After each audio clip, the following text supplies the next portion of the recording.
Thank you for staying with us. It's time for us to move on now on Sports Tonight. But let's go on very quickly to some of the issues that we are going to be talking about, very key issues tonight. And I think we should just start off with the good, which surely has to do with our beautiful ladies, newly crowned African champions for the 7th time, the Super Falcons of Nigeria. Let's start with that. And of course, the story is that tomorrow, last week, Mr. President met them in Abuja and said, look, I just want to receive the trophy from you guys today. On the 5th of November, that's tomorrow, I'll be receiving you, and then properly.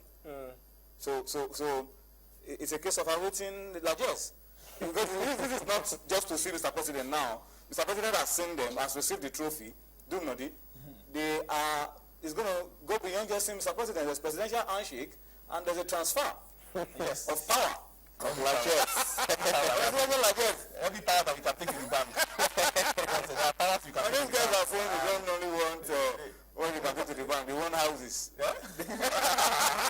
They want houses and cars. But they call it standing order. Yeah. Those are things you take in the bank. But it's deserving for this girl. It's deserving for this to get all that they can because they really done the country. Let's put it in proper perspective. They've won us more levels than the Super Eagles. Of the matter. More levels. They've qualified for the World Cup. They've not won the World Cup. The Super Eagles qualified for the World Cup. They've not won. But they won more continental titles than the Super Eagles.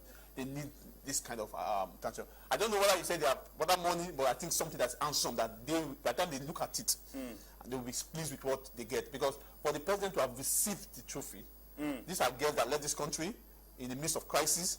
They went to South Africa, they went to Namibia against all us, against countries who have been so stable. Some people prepared ahead of them. Some people went on top. Some people went on playing top. Some people had a lot of beef up, a lot of motivation. But we went there started at home, but came back with something. So, and of course, the president is so happy because he has seen that. Because remember that this is what it means when you do well. Because if you do well at every level, even if you are playing table soccer, What are that you get recognition. Let's not talk too much. What are you expecting from? Some of them are saying houses. What do you expect? Some of them are saying houses. Remember that issue of houses is such that I don't know how long that will take. What do you expect from Mr. President tomorrow? Don't worry about how long it takes. If Mr. President says houses for this guy, hold on, do not. If Mr. President says houses for this guy, they will get it. They will get it. Why they don't get the houses? No, Jonathan has the presidents. If he says houses, they get it. They should do what we call, they should pass a list to them. What kind of house?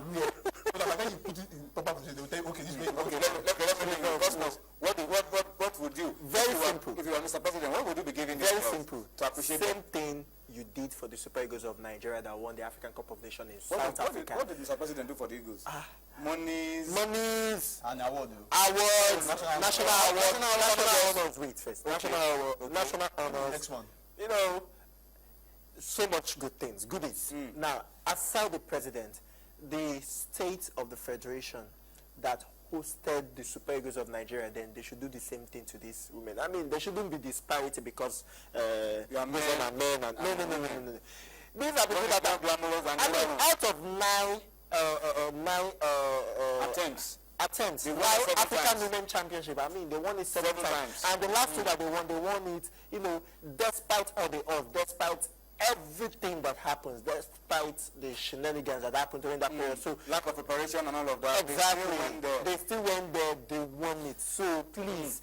What about the fact that most of these girls are playing in Nigeria? They are domestic league players. What can we get, I mean, for the game?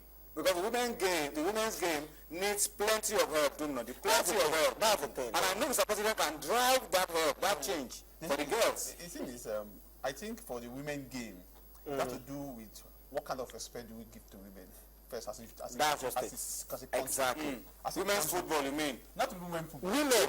Exactly. So whether you know their place, you know how valuable they look, it translates into what they do on the exactly. What the kind of treatment they get. I mean, that's just things. The fact is that the women league, this year, I know to be fair to the this year has been a lot better than the previous years. It can only get better and better. But this year we've seen a better league. So how do we move it to the next level? The thing- How do we as keep much as- improving the women's league? As much as we want to see, let's see the kind of value we get for women. Because let me tell you something. The thing is that most of the clubs, the ones run by private individuals, are not doing well. Yeah. about women football. Even the ones run by the state The government. state are government, they also also struggling, but they're still finding time to give them one or two. So what do we do? Let me come to Cosmo. What do we do now? It's a How very do we simple impact thing. on the women's game? Very, very simple I mean, thing. Restructure the league. okay. I will put more importance to women football as we do for the men football. I mean, When I ask you guys that the president should drive it, I'm talking of drive it through private sector involvement. that's the thing. That's what we're talking about. It's not like the president should give money for the league, or no. I'm not saying that. Private sector Private sector involvement. involvement. That's what I'm trying to say. Private sector's involvement. There's a lot of industries, women, Let me tell you something. I was discussing with a friend of mine, a lady, like I think 3 days ago or something, and she was saying there was this advert on TV about something women do, and she was saying, why is it that people like this are not supporting women football in Nigeria? And I'm like, yes, that's true. Those are private sectors that basically they're all about women. So they should be able to, I mean, they should be able to support. If you have I don't know if it's right to say a beer company supporting the Super Falcons of Nigeria, then this company should be able to support women football in Nigeria, something like that. Now, if the president really wants to help, talk to private sectors. I mean, that, like you said, private sector involvement, the drive should be there, and it has to do with restructuring the league. I mean, how would I want to put my money into something that is not organized? That's just it. All right, let me go to Twitter now and see if I can get some responses from Twitter. Okay.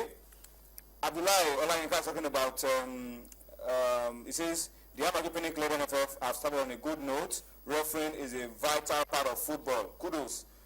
That's one that we should commend them for what they've done, and then take refereeing very seriously. Lookman at my last spread. He says the ladies must get not only MON, it should be accompanied with EY. Wow. That's what it says. Okay, that's some money for the girls. Okay, Adetunji Alabi is talking about the NFF plan for referees to go on capacity building in the United Kingdom. He says obviously the training will be good on the referee's CV, but first give the referees a conducive environment to operate right here at home. That's what I think he's saying. Olorunfemi Julius, Julius at Femi Julius says if the referees go to the moon, they will come back to Nigeria. What we need to do now is put our house in order. Talking in line with what you guys have said, that yes, it is good to go on capacity building, but it will not change anything if we do not make the environment suitable for them to work in Nigeria. Chukudi Obiche says the lack of integrity has been the bane of our referees. I believe refresher courses will help refine them. Kudos to the NFF for this initiative. That's coming from Chukudi Obiche. And then this one from Favored Pekin, Olalekan Wahab, says he who pays the piper dictates the tune. Home teams should not pay referees indemnities.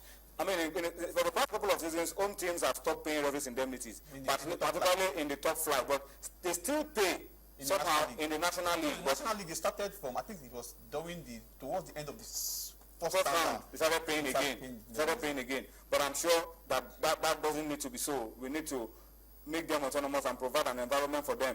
Somebody talked about lack of integrity, but let's highlight that the referees that the NFF are picking for these referral courses are the best of the best in Nigeria. Men who have proven that they can operate without intimidation and go out there and do the nation proud. Not all referees are bad, not all referees are bad. And some of these referees on this list have shown that they can hold their own no matter the environment. So I'm happy that they are being recognized by the NFF and being sent on this capacity building courses. In spite of the